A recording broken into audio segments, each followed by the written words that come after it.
Meus queridos irmãos, que a graça, a paz e a bondade do Senhor alcance você, a sua casa e a sua família. Eu sou o presbítero Juciones Miguel e você está em mais um episódio do projeto Eu Digo Sim.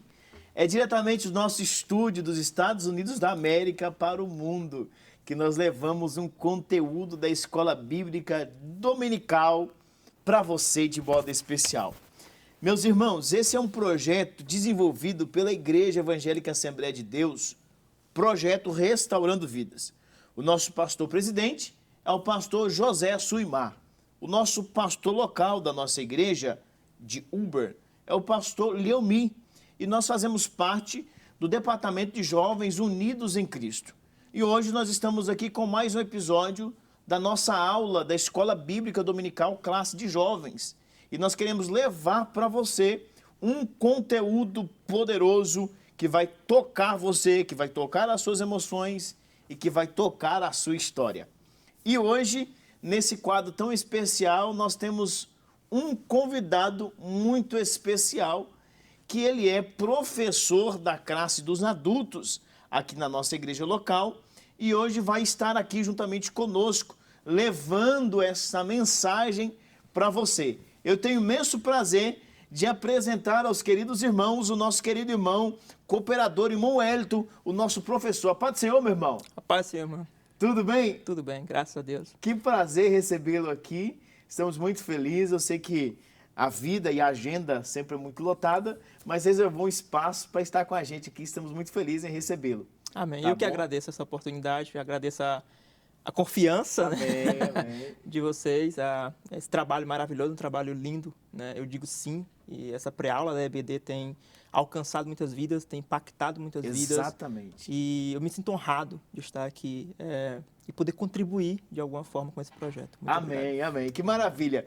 Então os irmãos já sabem que hoje vai ser do nível alto, né? Como é o normal nosso aqui, graças a Deus. Estamos muito felizes, também está conosco, os irmãos já conhecem, né? Presbítero Adonias. Adonias, que prazer. Ó, igualmente, né? Como é que tá, meu irmão? Rapaz, o coração tá feliz hoje, né? Tudo bem? Nós temos um professor, temos um amigo do nosso Exatamente. lado. Rodeados de amigos, pra gente compartilhar dessa lição que está sensacional. Exatamente, exatamente. Maravilha, também está conosco.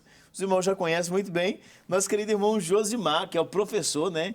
Do Departamento de Jovens. Irmão Josimar, paz do Senhor. Pode ser, meu irmão. Tudo que prazer bem? estar aqui. Tudo bem, graças a Deus. Que prazer recebê-lo aqui. É uma satisfação pra gente, viu? Prazer é meu. A gente esteve presente aí no trimestre passado, né, que findou. E agora a gente já está no segundo trimestre desse ano. E Exatamente. interessante como o tempo passa rápido, né? É. A gente começou agora e já estamos aqui. Mas grato a Deus pela oportunidade de estar aqui e também estar participando desse projeto grandioso. A gente já disse várias e várias vezes, mas vale a pena frisar bem que não é um projeto que veio do coração de homem, né? Veio do coração de Deus para o nosso coordenador de jovens, o presbítero Jucione, e assim nos atingiu. Então, estar aqui é mais do que um privilégio, porque é participar de algo que Deus nos entregou. É forte, é lindo. E a obra de Deus é feita assim, por homens de Deus, chamados por Deus para fazer a diferença. Bem, meus queridos, a lição de hoje é a lição de número 3. Né? E os irmãos já sabem que a nossa lição é um jeito jovem de levar a mensagem de Deus, né? A lição de número 3 vai tratar o tema, a falácia do relativismo ético-moral. É sobre isso que a gente vai falar nesta lição. E eu sempre digo, estou dizendo nas nossas aulas, Josimar, que o trimestre é pancada. É, verdade. Né? Esse trimestre ele é impactante. Esse trimestre a gente vai tocar na ferida mesmo. Vai. A gente vai se posicionar mesmo. E os jovens precisam Sim, se posicionar, não, professor? é verdade. Os jovens precisam ter um posicionamento, né? é um tema atual. É um tema atual, né? É algo que os jovens vivem. Você que é jovem, olha aqui para mim, presta atenção. Você que é jovem, que está nos assistindo, você passa por isso na sua vida. O que a gente vai falar aqui é um contexto que você vive, é as suas lutas diárias. E esse trimestre vai falar sobre essas lutas e como você deve se portar com essa realidade do relativismo ético-moral. Como se portar, o que fazer, o que não fazer, qual deve ser o seu posicionamento. Eu estou ansioso, Adonias, Igualmente. porque essa aula vai falar com muita gente. Isso vai dar muito caminho pra gente que tá, às vezes tem muitas dúvidas, perdidos. Exatamente. E vai se encontrar, tenho certeza, porque é pancada essa aula. Exatamente, é profundo. Vamos iniciar então a nossa aula com o nosso texto principal, presbítero irmão Adonias fazendo a leitura pra gente. Ai dos que ao mal chamam de bem, e ao bem de mal, que fazem da escuridade a luz, e da luz a escuridade, e fazem do amargo o doce, e do doce o amargo. Isaías capítulo 5, verso 20. Só pelo texto principal já dá pra ter dá pra perceber o nível de debate. É profundo, é profundo. Professor Moelito, resumo da lição. Resumo da lição. A fé cristã afirma que Deus é a fonte da moralidade e que seus princípios revelados nas Escrituras são universais, imutáveis e essenciais para uma vida justa. Meu Deus, é isso aí. Esse é o resumo da nossa lição. Vamos então para os objetivos da nossa lição com o nosso professor Diácono Josimar. Então, os objetivos de hoje, né, aquilo que nós vamos tratar nessa lição de hoje. O primeiro, mostrar o conceito e a natureza do relativismo moral, a perspectiva bíblica sobre a moral, o impacto do relativismo na sociedade e na igreja. Eu acho que esse objetivo aqui, o último, né, é o que é o mais importante, né? Esse impacto que causa exatamente, né, na sociedade e na igreja. Exatamente. Então, para iniciarmos a nossa lição de hoje, nós vamos iniciar pela introdução da nossa lição. O comentarista, o nosso irmão Eduardo Leandro Alves, nos traz um contexto muito impactante. Eu acho que não há outra forma de nós iniciarmos essa lição a não observarmos que existe uma verdade absoluta. E essa verdade absoluta, ela é conhecida somente pelo princípio bíblico, pela palavra de Deus. E por que nós temos que se posicionar com relação a isso? Porque se a gente formos analisar o contexto do ser humano, nós vamos entender o que é a consciência. A consciência, ela é um tribunal interno que todo ser humano tem, presbítero Adonias.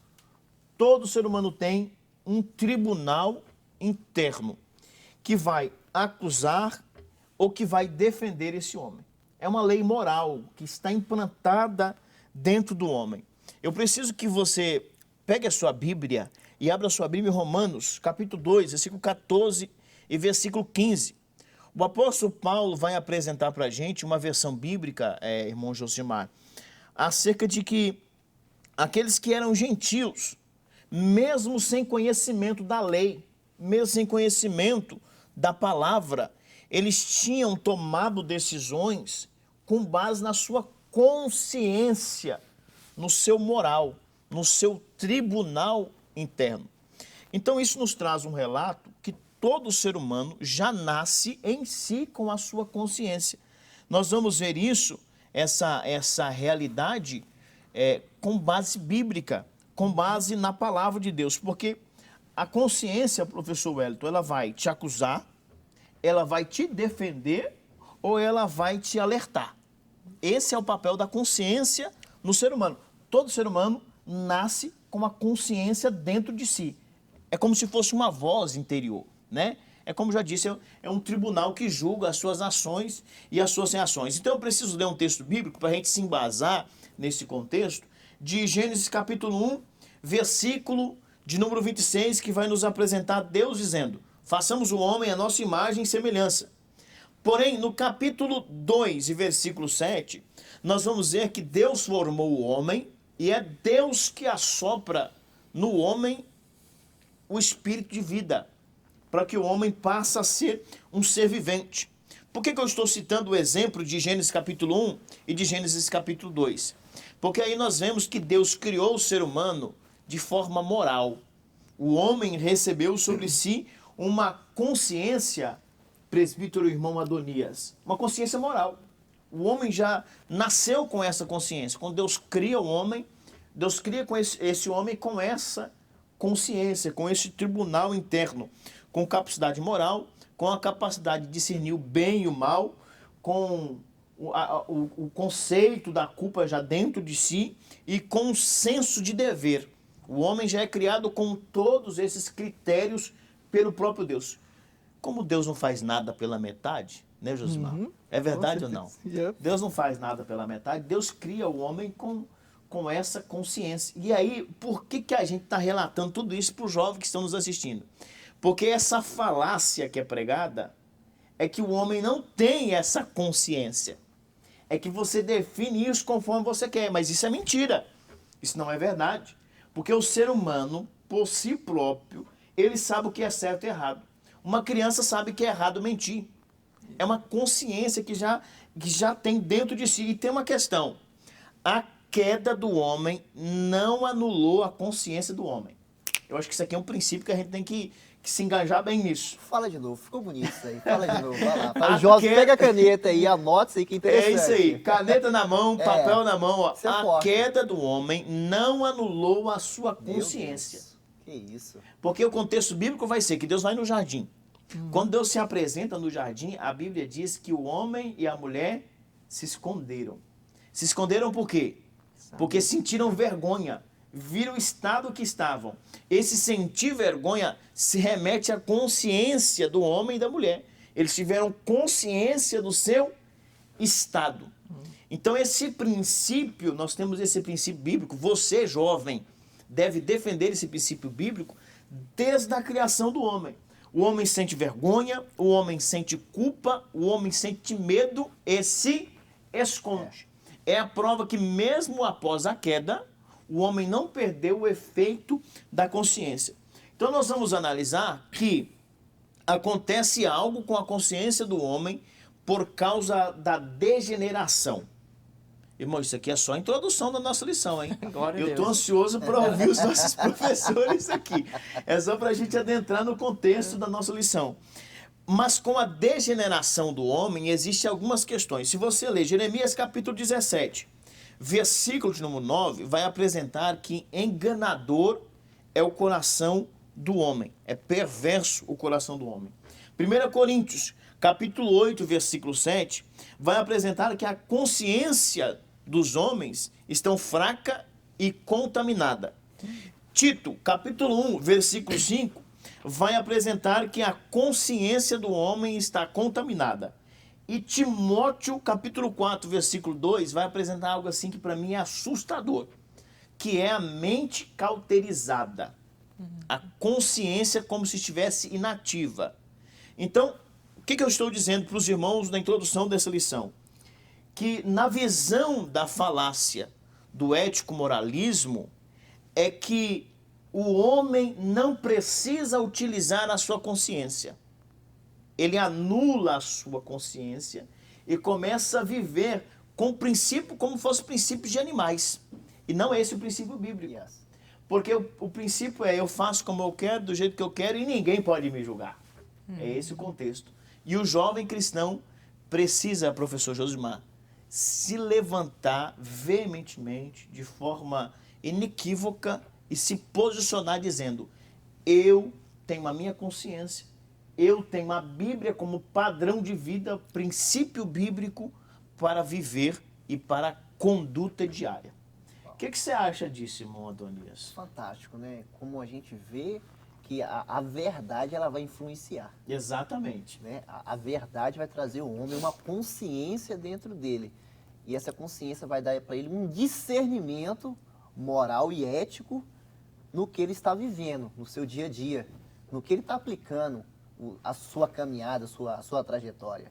Exatamente.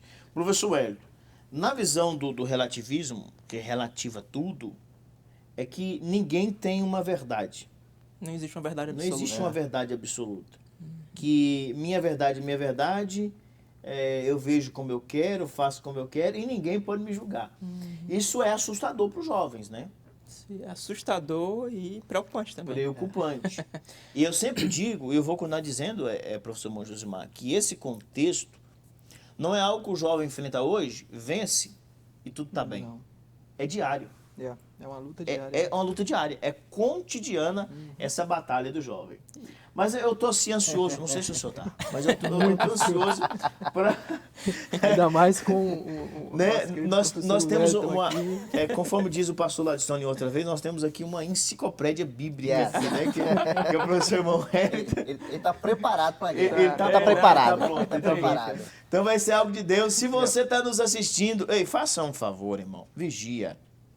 Pega o link, envie para alguém, envie para o seu irmão, para o seu amigo, envie para aquele irmão que está afastado, envie para alguém que, quem sabe, tem essa visão de que a verdade não é absoluta, envie para alguém, pregue a palavra de Deus, vamos usar a tecnologia ao nosso favor.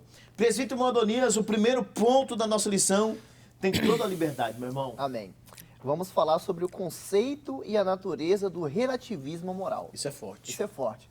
A gente vai debulhar isso, né? Vamos aprofundar nisso para que o jovem não seja enganado com esse negócio aí, né, Adonias? Ó, e o que eu acho interessante que eu peguei aqui no ar, a gente crente ninja, né? Crente ninja. Rapaz, nosso líder aqui, o presbítero Gilciones, ele trouxe um exemplo fantástico que eu já vou começar por ele. Vamos embora. A queda do homem. Exatamente. Por quê? Se você observar como que Deus ele fez o homem. Vamos ao princípio. Qual era a missão de Deus quando ele estava no céu pós a queda de Lúcifer? Era criar o homem. Mas eu convido vocês a raciocinar e viajar. E você que é jovem, a você também a viajar comigo nessa imaginação. Entrar nessa viagem. Vamos lá. Agora imagina Deus no céu, eu vou falar assim, vamos criar o mundo. Né? Ele começa a criar, vamos separar luz de trevas.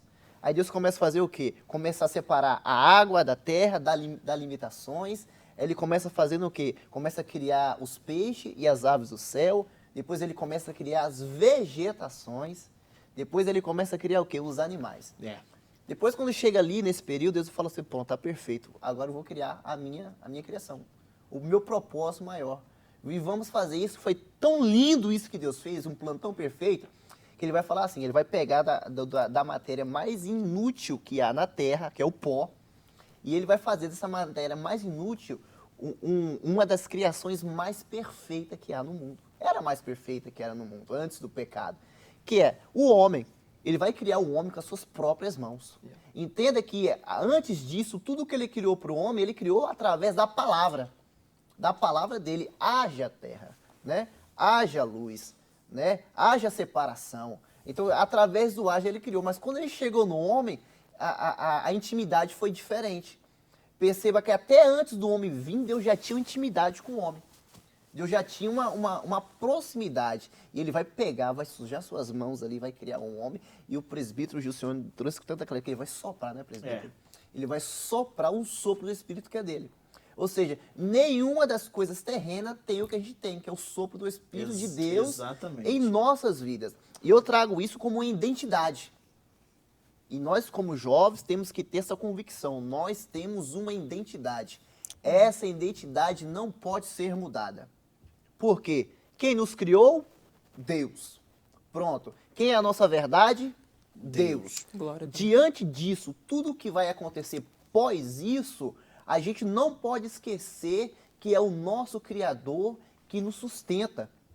Ele nos criou até antes da gente existir. Ele vai olhar para Jeremias, você fala, Jeremias, antes de você vir ao mundo, eu já tinha te escolhido e te criado, eu já tinha dado um futuro para você. Então nós vemos aqui uma verdade, correto? Um direcionamento de Deus. Porém, quando chegamos lá no Jardim do Éden, pós-criação, tudo perfeito, aí vai acontecer o quê? Vamos lá para Gênesis, capítulo de número 3, e o verso número 1 vai dizer assim, ó, a parte B, é verdade que Deus disse, não coma do fruto de nenhuma árvore do jardim?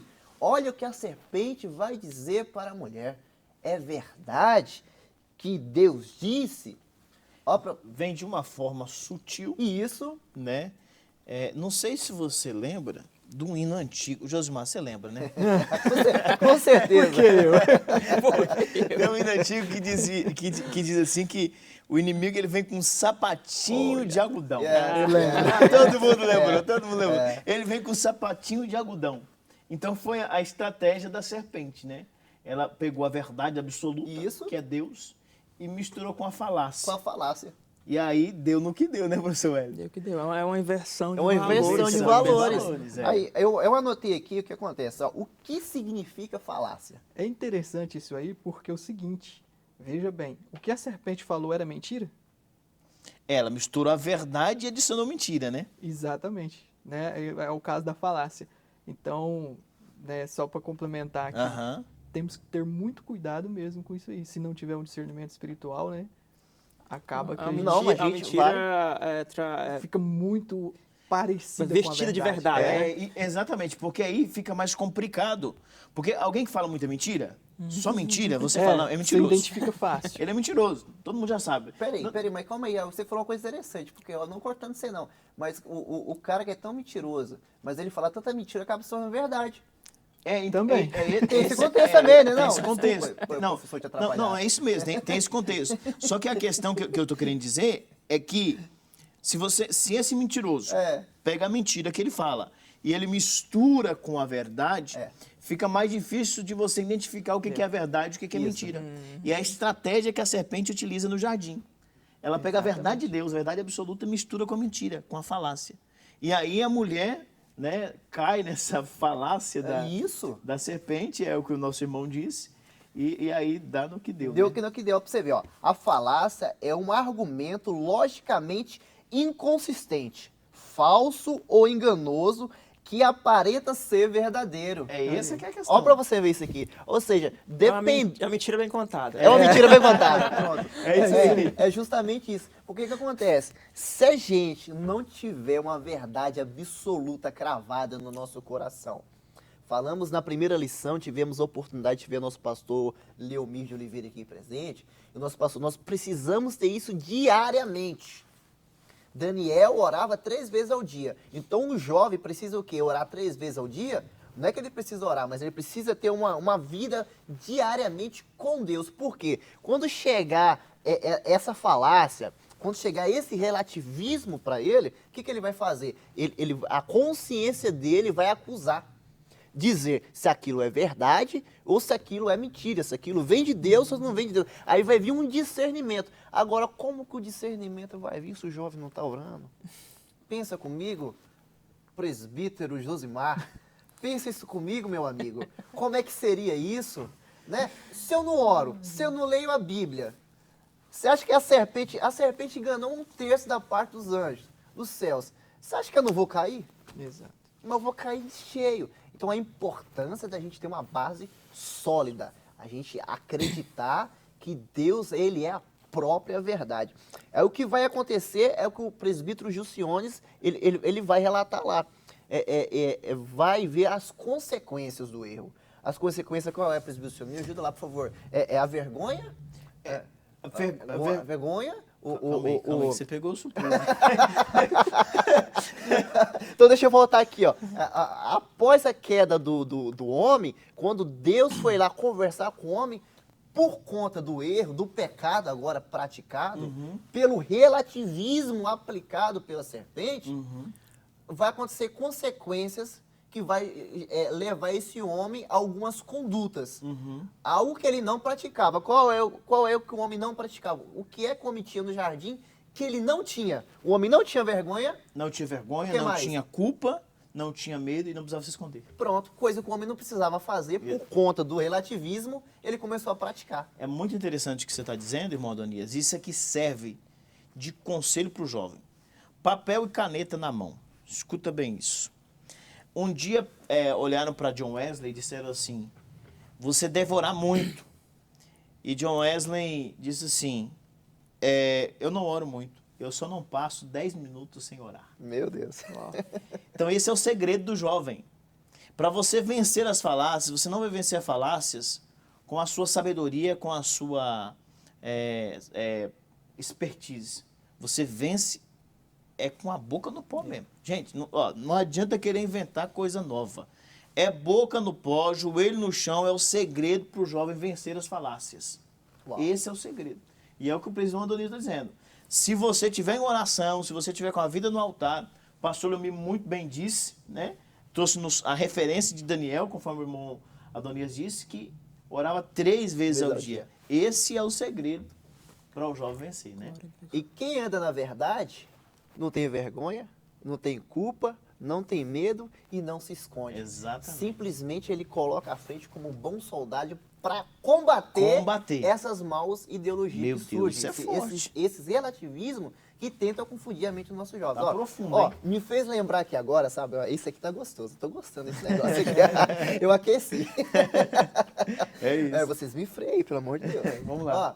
Ó, salva a memória, foi em 2017.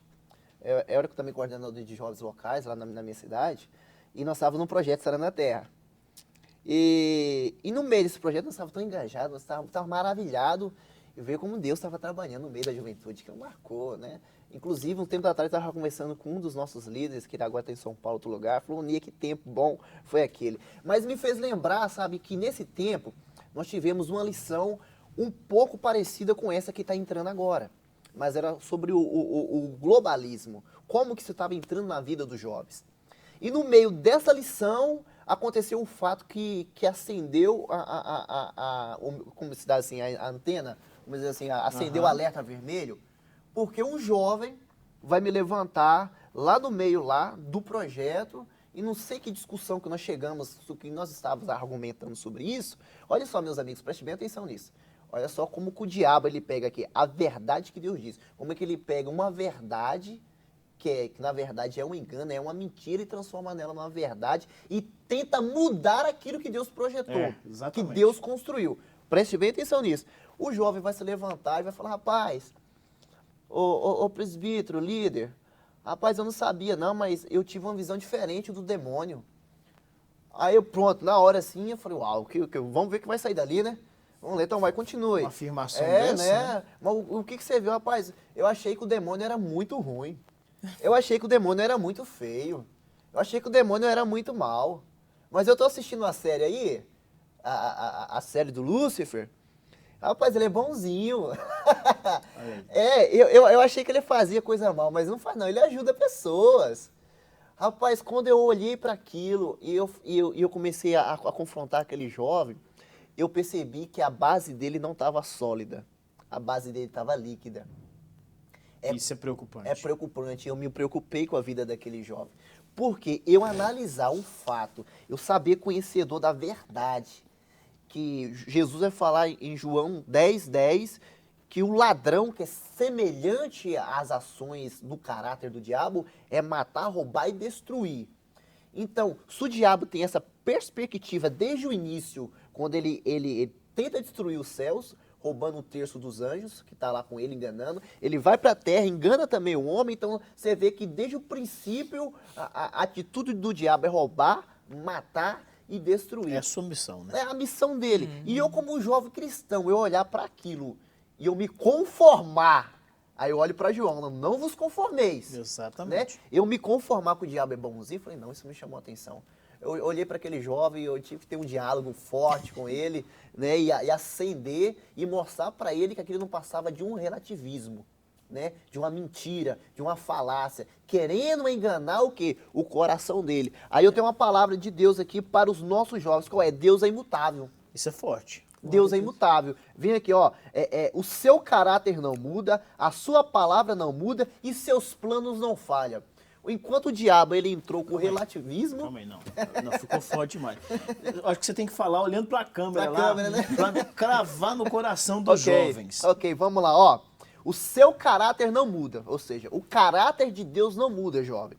A sua palavra não muda e o mais importante, os seus planos nunca falham, os seus planos não são frustrados. Enquanto a serpente achou que tinha afligido, derrubado o homem, aí Deus olha para a mulher, que é a qual foi enganada pela serpente, fala, de você vai vir a salvação do mundo. Glória a Deus. Isso é forte. De você vai vir a graça. De você vai vir a redenção.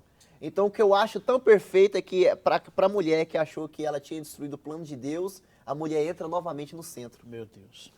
Alguém achou que tinha errado e talvez não tinha mais volta, Deus usa aquela pessoa que errou e coloca ela no centro de novo da sua vontade. E eu olho para isso, para as nossas vidas. Às vezes a gente errando, às vezes nós cometemos vacilos cruéis em nossa caminhada, em nossa trajetória, mas eu olho para a graça de Deus sempre trazendo o homem do caminho errado e colocando ele no centro da vontade de Deus. Meu Deus. De Deus. Eu acho que eu vou parar por aqui. Isso é muito forte, Fernanda. Isso é muito forte, irmãos.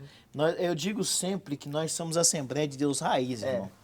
E quando nós estamos aqui nessa aula, a presença de Deus está falando Aleluia. conosco aqui. Aleluia. Existe uma ação do Espírito Santo, porque a gente entende que as nossas vozes vão alcançar os jovens, vão alcançar essa geração, e certamente essa geração será tocada pela presença de Deus. Aleluia. Né? Muito bem, agora é mais um momento daqueles marcantes, né? Nós vamos para o segundo ponto da nossa lição, com o nosso professor Wellington, com toda a liberdade, meu irmão. Amém. Muito obrigado, presbítero Juciones. Amém. O segundo tópico dessa lição, né, a perspectiva bíblica sobre a moral. Glória a Deus, o presbítero Adonias já tocou um pouco nesse ponto.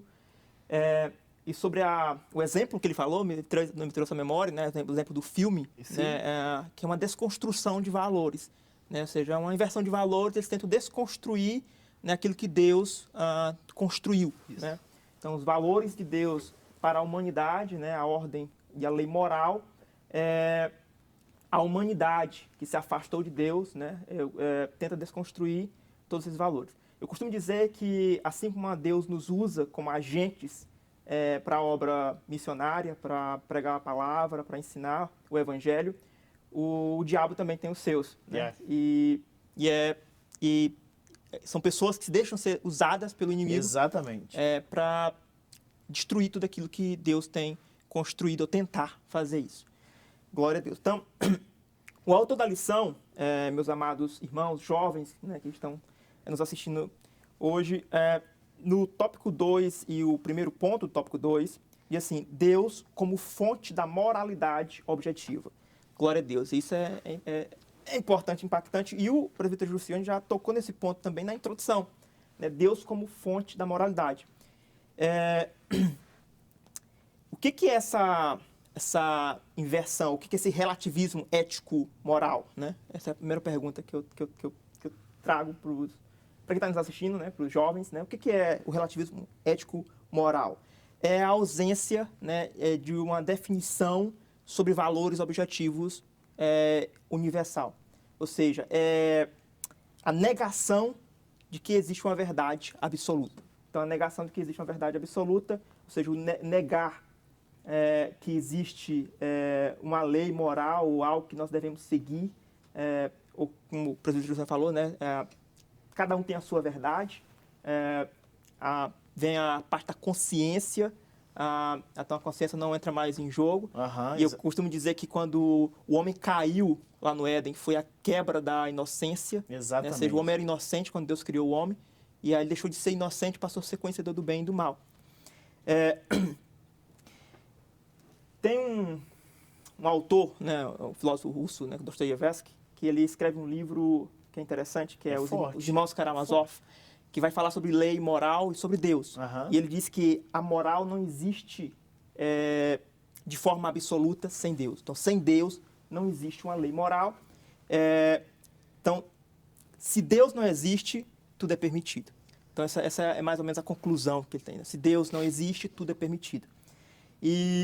Então, assim, eu trouxe aqui um trecho que vai falar assim, não existe fundamento último para o homem, para o bem e o mal, a moral se tornaria apenas opinião humana. Então, sem Deus, se Deus não existe, né, para que falar de bem e mal? Né? Porque Deus, ele é, né, a fonte da moralidade. Exatamente. Gênesis capítulo 1, versículo 27, se você me permite que eu vou Claro. ler rapidamente. Somos assembleanos, gosta de Bíblia, né? Bíblia, a palavra de Deus. Gênesis capítulo 1, versículos 26 e 27, o 26, né? O presidente já tocou isso na tradução, mas eu vou ler aqui. Também disse Deus, façamos o homem à nossa imagem, conforme a nossa semelhança. Então, Deus nos criou à sua imagem e semelhança. No versículo 27, diz assim, criou Deus, pois o homem, à sua imagem, a imagem de Deus o criou, homem e mulher os criou. Glória a Deus. Então, na criação, Deus nos criou a sua imagem e a sua semelhança. E por imagem e semelhança, nós temos características de Deus em nós, que é a semelhança relacional. O homem é um ser relacional, ele se relaciona. Exatamente. Nós temos personalidades, nós temos emoções, sentimentos, e o homem também é a imagem e semelhança de Deus do ponto de vista moral. Quando o homem foi criado sem pecado, o homem era santo, justo, tinha o amor de Deus, e quando o homem cai, né, quando o homem peca, Na queda. na queda do homem, nós, portanto, perdemos essa moralidade, esse conceito de justiça, né, que tínhamos, ele é destruído, e aí fica apenas traços do amor de Deus, traços da justiça de Deus, traços de uma santidade que a gente tenta, quando buscamos a Deus, né, tentamos, né, ter de volta.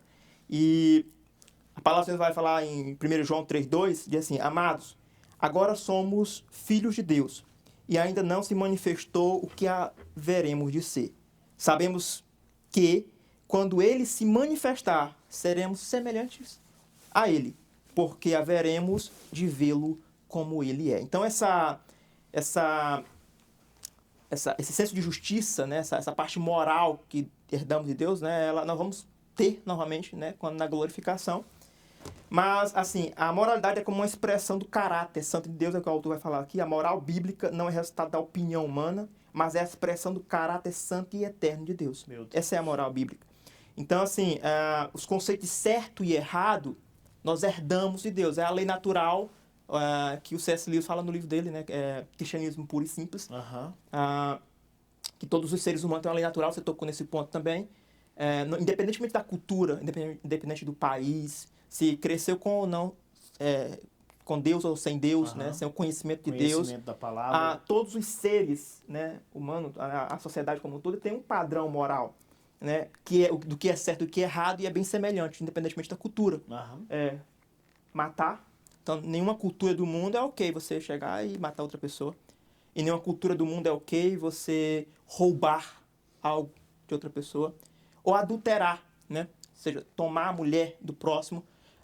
Então, assim, são conceitos de certo e errado que o homem já tem com ele. E a fonte disso, como diz aqui o tópico 1, Deus é a fonte dessa moralidade. Exatamente. Então, não importa a cultura, não importa de onde você veio, nós nascemos com esses conceitos, certo e errado.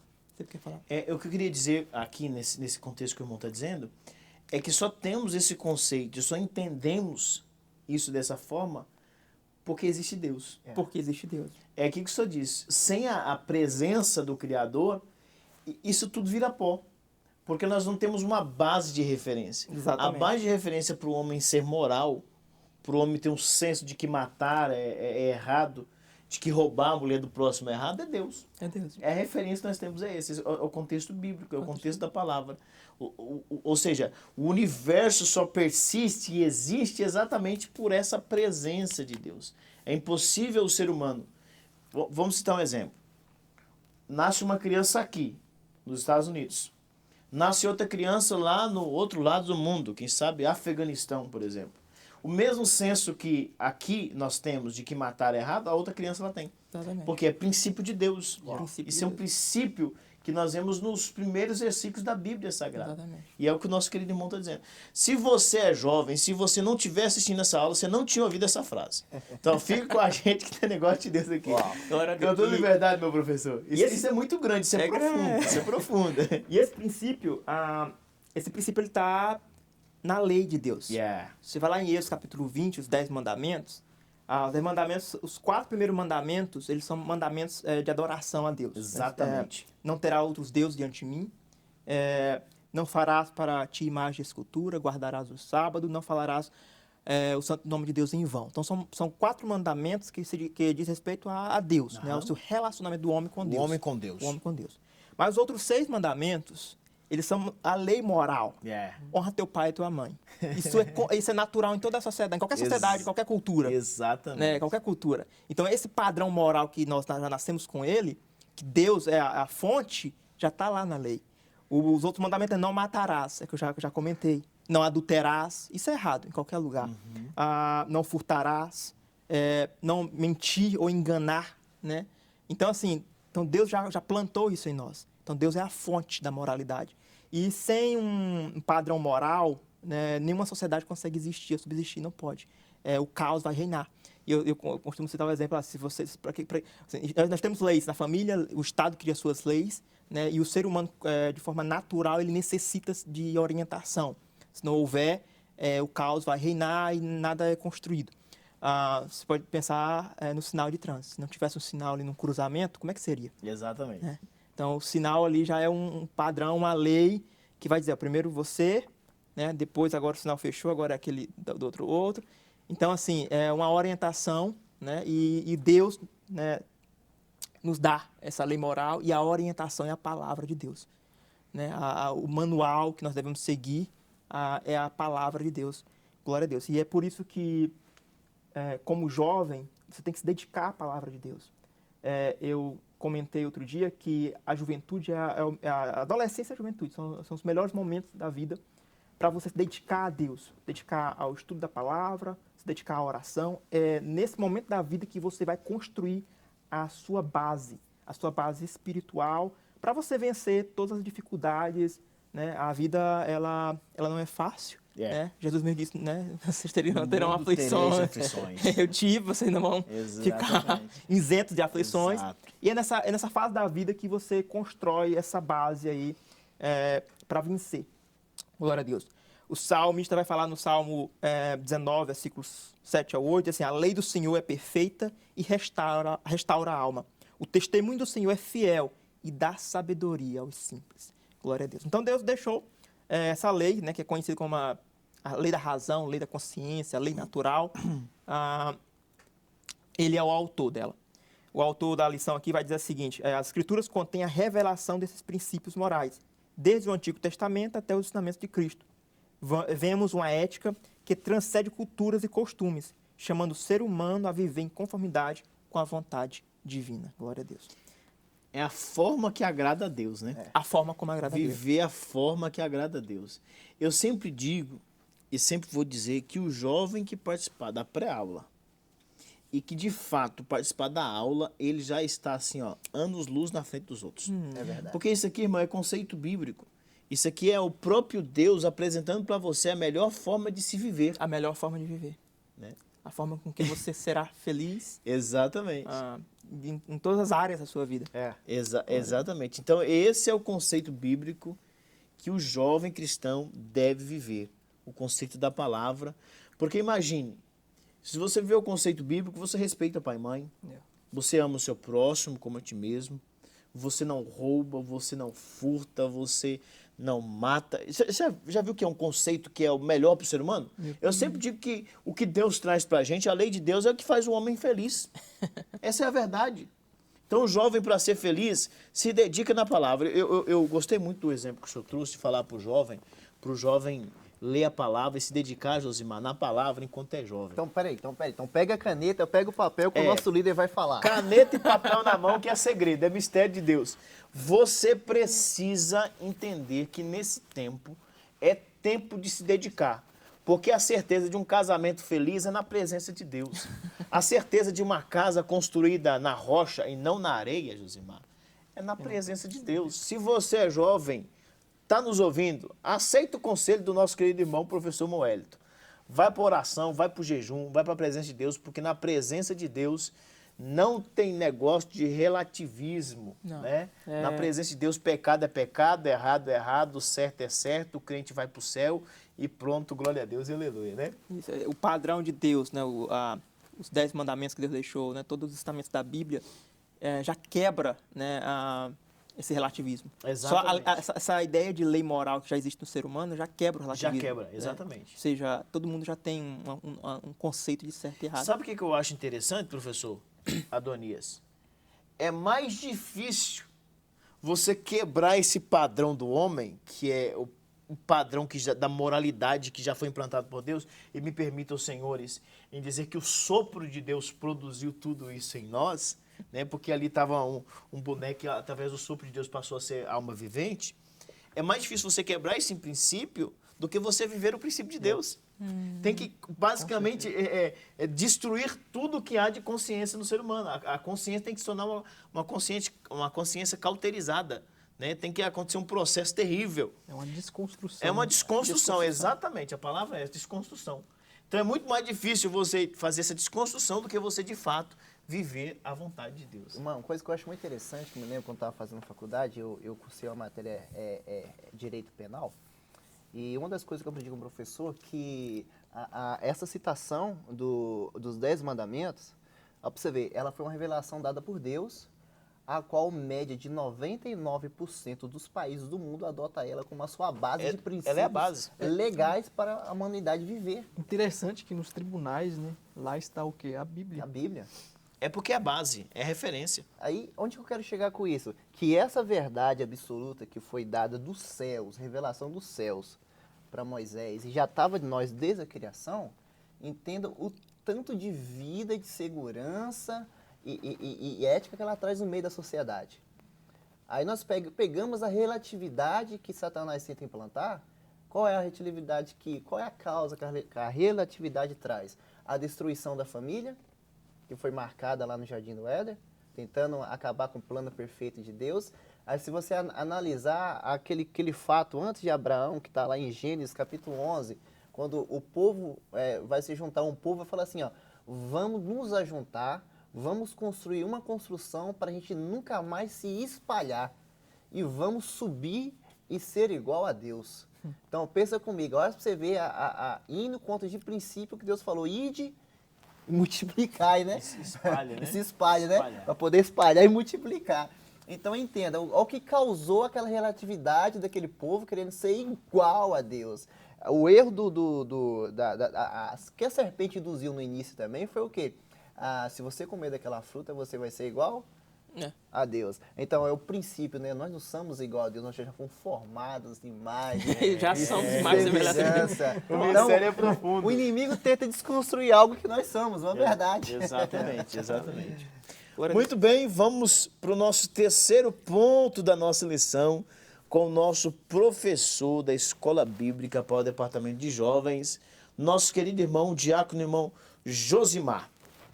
Então vamos lá, eu quero começar, apesar que eu vou fazer só um apanhado aqui, né? Porque nossos professores ali já discorreram muito bem, então vou ser bem rápido. Mas eu quero começar lendo aqui o texto principal, que nos diz assim: ai dos que ao mal chamam bem e ao bem mal, que fazem da escuridade luz e da luz escuridade, e fazem do amargo doce e o doce amargo. Isso está registrado lá em Isaías, e o meu ponto 3 vai falar a respeito de quê? O impacto do relativismo na sociedade e na igreja. Então agora tudo que os irmãos aqui esclareceram para a gente o que é esse relativismo, vamos observar um pouco o que isso causa, né, na igreja e também na sociedade. É interessante que o irmão Wellington, o professor Wellington Adonias, o presbítero Juciano também nos trouxe aqui na introdução sobre essa questão da natureza de Deus, né, que foi inserida no homem. O DNA de Deus ele já está no homem, que são os atributos comunicáveis de Deus e que Deus colocou no homem, que é o sentir, é o pensar. Tudo isso Deus já colocou em nós no princípio quando Ele criou os atributos comunicáveis. É claro que tem aqueles que são incomunicáveis, Exatamente. né, que Deus não nos passou. Mas é interessante que, com isso, a gente conclui que em nós já há a verdade absoluta que é Deus. Ou seja, todos aqueles que tentam, por mais que tentam negar a Deus, ele dentro de si, ele sabe que ele não pode fazer isso. Porque a consciência e a natureza de Deus já está gritando lá dentro. Então não tem como, eu acredito que assim, todos aqueles que tentam, eles sabem que eles estão mentindo para eles mesmos. Exatamente. Eles sabem que eles estão desconstruindo algo dentro deles. Porque a verdade absoluta está dentro. Isso é muito... O professor Wellington nos trouxe aqui muito bem. Matar, por exemplo. Todo mundo sabe que é errado. Não tem como, em qualquer lugar do mundo, isso é errado. Vamos pegar aqui uma tribo indígena, por exemplo, que para nós eles foram criados em uma mata selvagem, enfim. Lá eles têm as leis deles. E entre elas está uma que matar é errado. Uhum. Então, veja bem, a verdade absoluta ela está dentro de nós. podemos, ou pessoas podem tentar negar isso, mas ele não vai conseguir desconstruir dentro dele mesmo. Ele vai passar uma vida inteira, aí entra o que o presbítero Jussiano nos trouxe, né? Vai ser muito mais difícil ele fazer isso, ele desconstruir. Então, isso é ele ter consciência de que ele está realmente indo diretamente para o inferno, conscientemente. Exatamente. Isso é interessante o que o senhor está falando, que se remete novamente ao princípio, professor Moelito, a questão do homem. Porque Deus disse assim, Deus chega no jardim, o homem havia comido do fruto, e Deus disse para ele assim, quem te disse que estás nu? Quem te disse que estás nu? Porque o homem, por si próprio, ele como você disse, ele estava se enganando a si mesmo. Ou seja, dentro dele, ele sabia que havia cometido algo errado. Sem Deus falar para ele. Quando Deus chega no jardim, o homem já havia se escondido. E aí Deus pergunta, por que se escondesse? Aí o homem responde, é porque eu vi que eu estou nu. Aí Deus diz, quem disse para você que você está nu? Então o homem, na sua consciência, já havia ali a culpa, como a gente já referiu desde o início da lição. Já havia sentimento. Então, mesmo que a pessoa tente dizer que não tem uma regra absoluta, uma verdade absoluta, dentro de si próprio, ela está falando de boca para fora. Né, professor? Exatamente. Porque lá dentro, Ela sabe que existe. ela sabe que existe uma verdade E absoluta. essa verdade, ou relativa para ela é realmente relativa para ela, porque ela vai aplicar em alguns casos e outros não. Em outros casos, não, exatamente. Naquilo que beneficia ela, ela vai existir uma verdade absoluta. E esse contexto é um contexto assim que o jovem deve ter na ponta da língua, porque um exemplo, se tudo for relativizado, é a questão do sinal que o senhor disse. O sinal está vermelho, não, mas para mim não me importa, para mim está no verde. Se você relativizar, o que vai acontecer? Uma consequência. Você vai ter uma consequência, a consequência é um acidente, e é isso que acontece. As pessoas, quando relativizam princípios de Deus, princípios que já foram implantados em nós, desde a criação, no percurso vai acontecer alguns acidentes. Exato. Alguns acidentes. E é essa que é a problemática. O jovem cristão não pode cair na falácia do relativismo ético-moral. Eu vou repetir mais uma vez. Nosso princípio é bíblico, é palavra de Deus. Ponto, acabou. É a palavra que nos sustenta, é a palavra que nos governa, né, professor? Exatamente. E aí temos que ter cuidado. Eu quero trazer alguns exemplos aqui, mas não sem ser saudosista. Mas, por exemplo, a igreja, principalmente a Assembleia de Deus, que já é centenária, né? Foi fundado praticamente há um século atrás.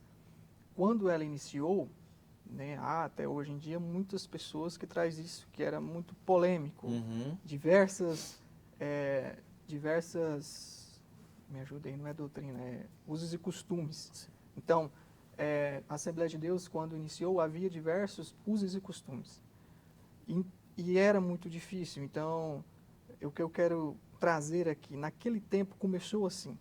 A igreja, ela tinha diversas regras para que ela fosse direcionada a um caminho de santidade. Foi necessário. E eu quero trazer aqui para nós pensarmos, porque a gente está falando nesse ponto, esse impacto do relativismo na igreja e na sociedade. Então, comparando as duas épocas, imagine assim, que a igreja ela se iniciasse, a Assembleia de Deus iniciasse neste século. Meu Deus. Veja a liberdade que está tendo hoje nas igrejas. Não estou generalizando, tá? Também não podemos ser ignorantes e trazer a esse ponto de generalizar. Mas muitas igrejas elas não perseveram mais na sã doutrina bíblica. Nem estou falando de usos e costumes, estou falando da sã doutrina bíblica. Porque aí entra eles usando a verdade bíblica como relativismo também.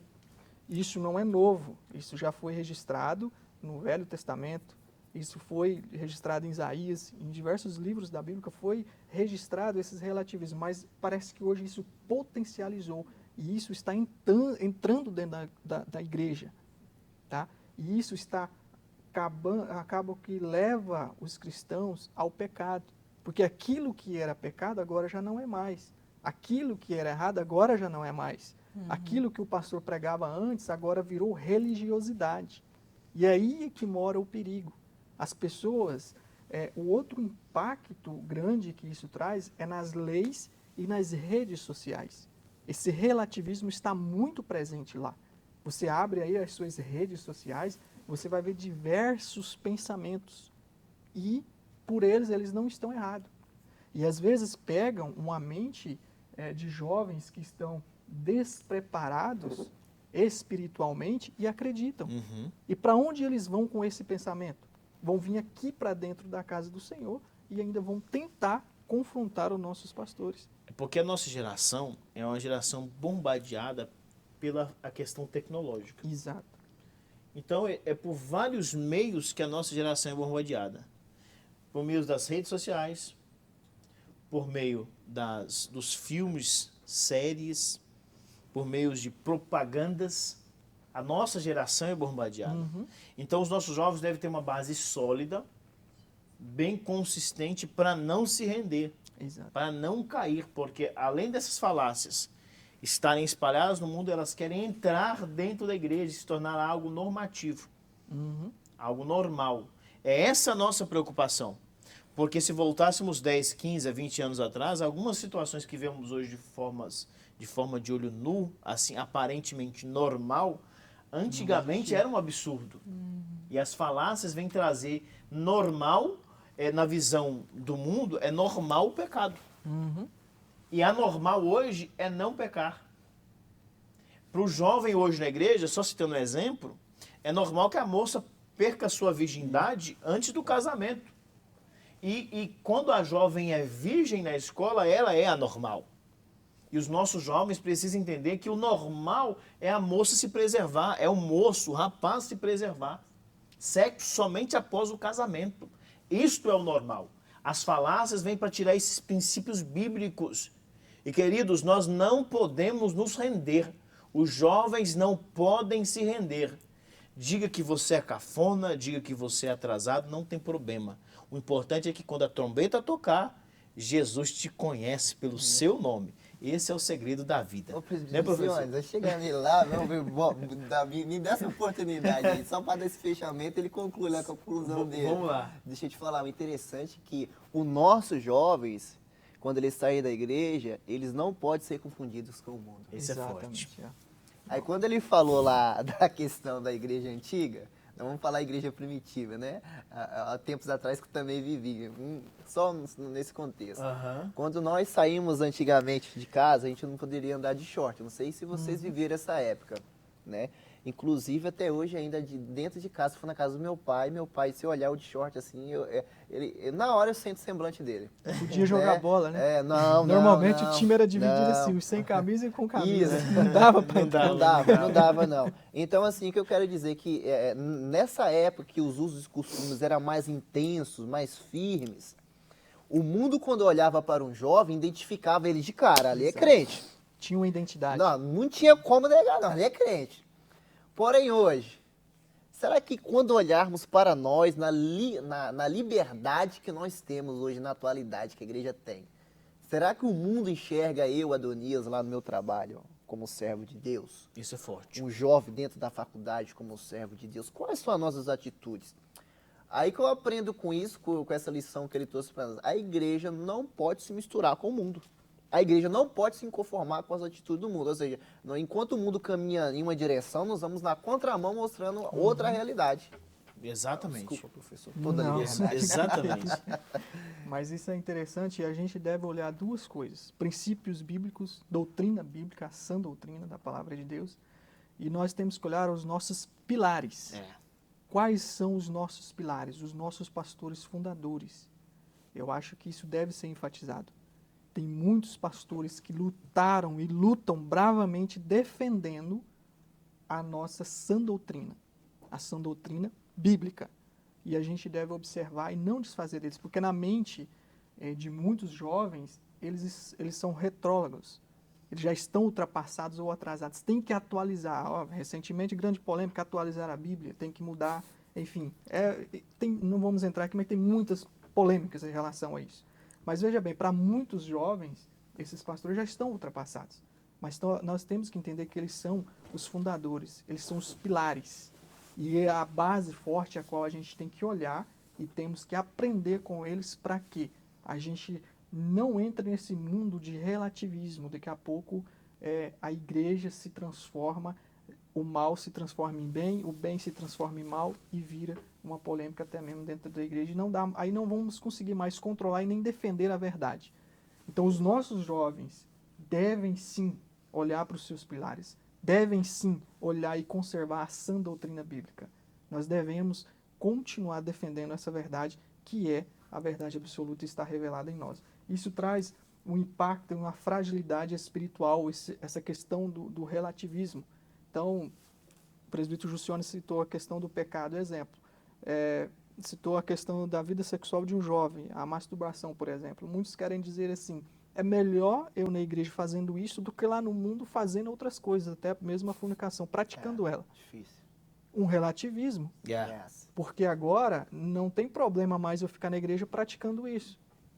E isso não é verdade, é mentira, porque parte ele está certo, está na igreja, está servindo, em outra parte ele está errado, já misturou, voltando e remetendo ao Éden.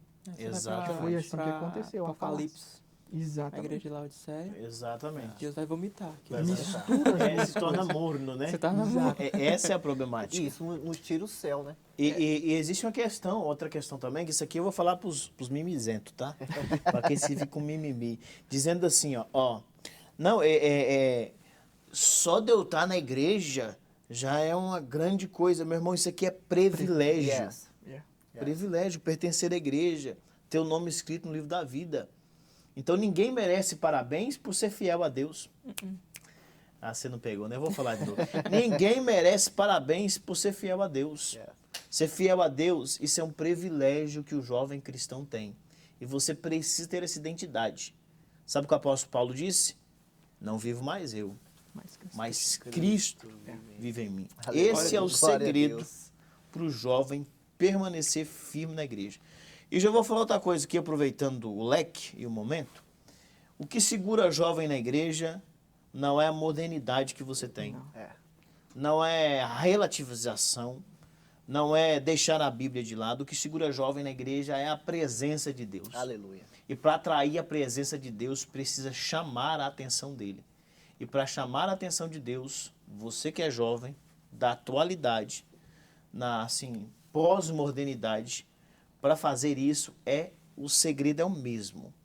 Se você parar uma irmã de ciclo de oração, aquela irmã do coque, sabe? Aquela irmã do mistério, ela vai te falar, joelho no chão. Se você chamar o seu pastor da sua igreja, aquele homem que você usa ele como uma referência, e perguntar para ele, vai dizer, joelho no chão. Se você chamar aquele irmãozinho, quem sabe tá lá no canto, nem fala direito, pode falar o português tudo errado, Jesus e Cristo, pergunta para ele sabe qual é o segredo, joelho no chão. O que te mantém na igreja, fiel a Deus, servindo a Deus, sem as falácias e sem os mimimi, é exatamente o segredo da oração. É vida no altar.